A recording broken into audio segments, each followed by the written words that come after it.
UGC নেটে প্রতি বছর প্রায় প্রতি বছর এই জায়গাটা থেকে একটা প্রশ্ন আসে, হু ইজ এ গুড টিচার? একজন ভালো শিক্ষককে বিভিন্ন স্কুলে অমুক স্যার অমুক ম্যাডাম খুব ভালো, বিভিন্ন ছাত্রের কাছে বিভিন্ন স্যার বা ম্যাডাম ভালো হয়ে থাকেন, কিন্তু সত্যি কি একজন শিক্ষকের মধ্যে সেই সমস্ত গুণাবলীগুলি বর্তমান, যেগুলির উপর ভিত্তি করে সেই শিক্ষক বা শিক্ষিকাকে বলা যায় তিনি একজন ভালো শিক্ষক? অনেক শিক্ষক নিজে ভাবেন যে আমি খুব ভালো একজন টিচার, আমি একজন ভালো শিক্ষক, কিন্তু তিনিও কি যে মনে করেন যে তিনি ভালো শিক্ষক, সেটা কি যথার্থভাবে সাজুজ্য, যথার্থ প্রযোজ্য? সেই বিষয় নিয়ে আজকে আমরা জানবো। Who is a good teacher, কে একজন ভালো শিক্ষক? তাহলে ভালো শিক্ষক হতে গেলে তার কিছু কিছু বৈশিষ্ট্য বা গুণাবলী থাকতে হবে। সেই গুণাবলীগুলো কি কি? যেমন তিনি হচ্ছে কি করবেন, ইন্সপায়ার স্টুডেন্টস, প্রথম কাজ স্টুডেন্টদেরকে অনুপ্রেরণা করানো, মেক্স লার্নিং ইজি। এছাড়াও কি তার যে শেখানোর যে ক্ষমতাটা, শেখানোর বিষয়টাকে খুবই সহজ করে শেখাতে হবে তাকে।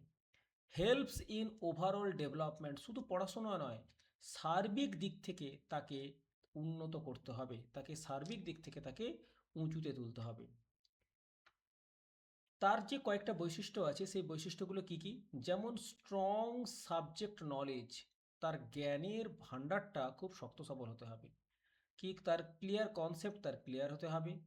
আর কনফিডেন্স ইন টিচিং, টিচিংটাও ঠিক হতে হবে। মানে কখনো কখনো দেখা যায় কোনো কোনো শিক্ষক পড়াশোনায় খুবই ভালো, 99% নাম্বার পায়, কিন্তু তিনি যখন কোনো ছাত্রদেরকে কোনো জিনিস এক্সপ্লেন করতে চায়, বোঝাতে চায়, তখন তেনার কনসেপ্টটাকে পরিষ্কারভাবে স্টুডেন্টদের কাছে যায় না, বা স্টুডেন্টরা তার পড়ানোর বিষয়বস্তুটাকে ভালো করে বুঝতে পারে না।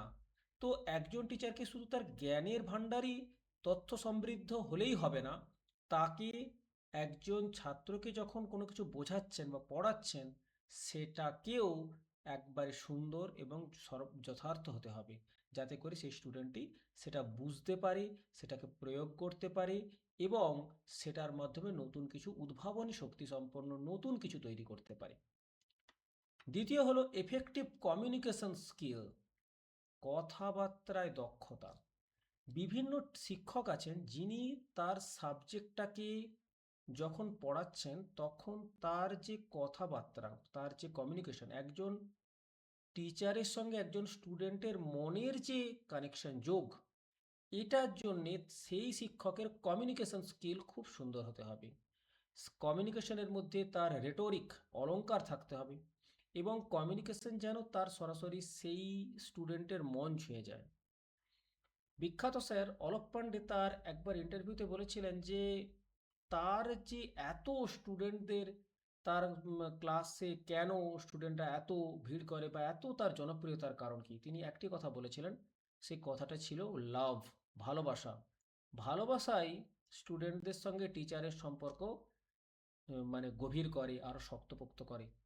সেই ভালোবাসার মাধ্যমেই তিনি এত স্টুডেন্টদেরকে শিখিয়েছেন এবং এত স্টুডেন্টদের তিনি মনের খুব কাছে আপন হয়ে গেছেন। সেই জন্যে কথোপকথনের মাধ্যমেও সেই স্টুডেন্টরা যেন একজন টিচারকে বুঝতে পারেন যে তিনি তার খুব কাছের, খুব আপন, তিনি তার সমস্যাটাকে বুঝবেন এবং সমাধান করবেন।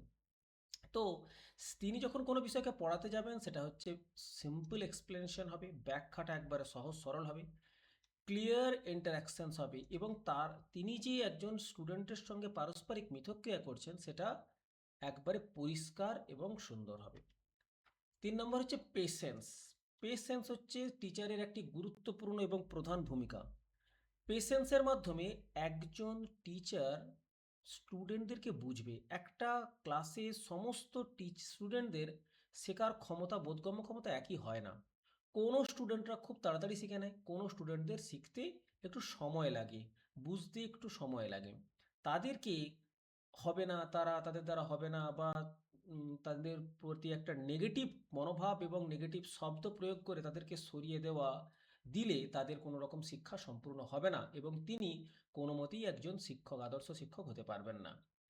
তা যে যারা খুব ভালোভাবে শিখে নেয়, শিখে নিতে পারে, তাদেরকে তো শেখানো কোনো ব্যাপার নয়, তাকে যে কেউ যে কোনো শিক্ষকই ভালোভাবে শিখিয়ে দিতে পারবে, কিন্তু যারা শিখতে পারে না, যারা শেখার সময় যাদের সমস্যা হয়, তখন তাদেরকেই কাছে টেনে হাতে ধরে শিখিয়ে দেওয়ার নামই হচ্ছে যে আদর্শ শিক্ষক। এবং সেই শিক্ষকের যে গুণাবলীটা দরকার, যার ফলে সে সমস্ত স্টুডেন্টদেরকে শেখাতে পারবে, সেটা হচ্ছে পেশেন্স, সহিষ্ণুতা। হ্যান্ডেল স্লো লার্নার্স, যারা যে সমস্ত লার্নার ধীরে শেখে তাদেরকে আলাদা করতে হবে এবং তাদেরকে অতিরিক্ত সময় দিয়ে বিষয়বস্তুকে আরও ইজি করতে হবে। রিপিট উইদাউট অ্যাঙ্গার, রাগ ছাড়াই তাদেরকে বারবার পুনরাবৃত্ত করতে হবে।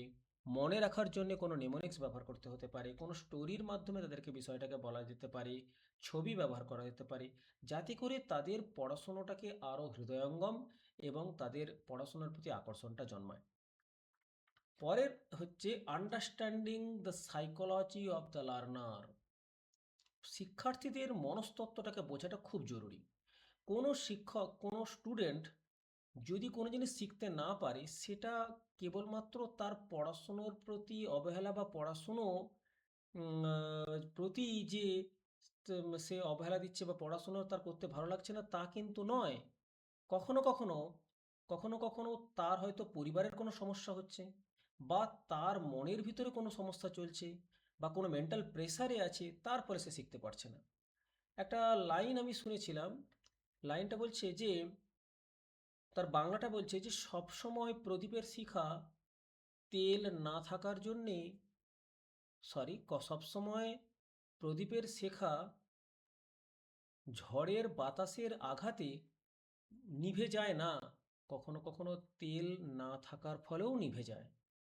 মানে কি বলছে যে বাহ্যিক পারিপার্শ্বিক পরিস্থিতির ফলে কখনো কখনো প্রদীপের শিখা বা কোনো স্টুডেন্টদের শিক্ষাটা বন্ধ হয়ে যায় না, কখনো কখনো তার নিজের পরিবারের অর্থনৈতিক অবস্থার দুরবস্থার জন্যেও কখনো কখনো একজন স্টুডেন্টের পড়াশোনাটা বন্ধ হয়ে যেতে পারে। যেমন কি নো স্টুডেন্টস নিড, একজন শিক্ষার্থীর আসল প্রয়োজনীয়তা যে নিডটা, সেটা দরকার। পেটে যদি খিদে থাকে তাহলে কোনো মতেই কোনো শিক্ষাই সম্পূর্ণ হবে না। ক্ষুধার রাজ্যে পৃথিবী গদ্যময়, পূর্ণিমার চাঁদ ঝলসানো রুটি। এছাড়া কি হয়, আইডেন্টিফাই দ্য প্রবলেম, প্রবলেমটাকে বুঝতে চেষ্টা করতে হবে যে স্টুডেন্টদের কি সমস্যা হচ্ছে। সেই জন্যে একজন টিচারকে স্টুডেন্টদের গোড়ায় পৌঁছাতে হবে, বেসিক প্রবলেমে পৌঁছাতে হবে। সেই জন্য তাকে একটু বন্ধুর মতো আচরণ করতে হবে, তার সঙ্গে কিছু কথা বলতে হবে, যাতে করে সে তার প্রবলেমটা শেয়ার করতে পারে স্টুডেন্টদের, টিচারদের সঙ্গে। এরপরে আছে মোটিভেটর। এই যে মোটিভেশন একটা খুব গুরুত্বপূর্ণ ভূমিকা পালন করে, যদিও মোটিভেশনের স্থায়িত্ব কিন্তু খুব কম সময়ের জন্যে, তা সত্ত্বেও মোটিভেশন একটা গুরুত্বপূর্ণ ভূমিকা পালন করে। এটা এনকারেজের স্টুডেন্ট এবং স্টুডেন্টদেরকে কিছু সময় হলেও উদ্বুদ্ধ করে এবং সেটা তাদেরকে কিছু করার জন্যে অনুপ্রাণিত করে, তাদের মধ্যে বার্নিং ডিজায়ার জাগিয়ে তোলে। বিল্ড কনফিডেন্স, তাদের মনের ভিতরে মনের জোর এবং মনের বিশ্বাস এইটুকু জেগে ওঠে। এরপর হচ্ছে ইউজ অফ টিচিং মেথডস। যে টিচার যে কেবলমাত্র ডিসকাশন, মানে শুধু মুখে বলে দিলেন যে এটা এই হয়, এইটুকুর মাধ্যমে করলে চলবে না। সেই টিচিং মেথডসের মধ্যে বিভিন্ন জিনিস আনতে হবে। কখনো কখনো কোনো ডায়াগ্রাম ব্যবহার করতে হতে পারে, কখনো কোনো ইমেজ ব্যবহার করতে হতে পারে, কখনো কখনো কোনো স্টোরি ব্যবহার করা যেতে পারে। এছাড়াও অ্যাক্টিভিটি বেস লার্নিং, কোনো স্টুডেন্টদেরকে কোনো কিছু করতে দেওয়া হলো, কোনো নাটক পড়া হচ্ছে, সেই নাটকে যদি চরিত্রগুলোকে সামনে দাঁড়িয়ে, কয়েকজন স্টুডেন্ট মিলে চরিত্রগুলোকে সামনে দাঁড়িয়ে কোনো জিনিসকে যদি বোঝানো হয়, তখন সেটা আরও ভালোভাবে স্টুডেন্টরা বুঝতে পারে এবং তাদের বোঝার ক্ষেত্রে সুবিধা হয়। ধন্যবাদ এই ভিডিওটি দেখার জন্যে। আপনারা যদি চান, এই চ্যানেলটিকে লাইক, সাবস্ক্রাইব এবং শেয়ার করবেন। Thank you.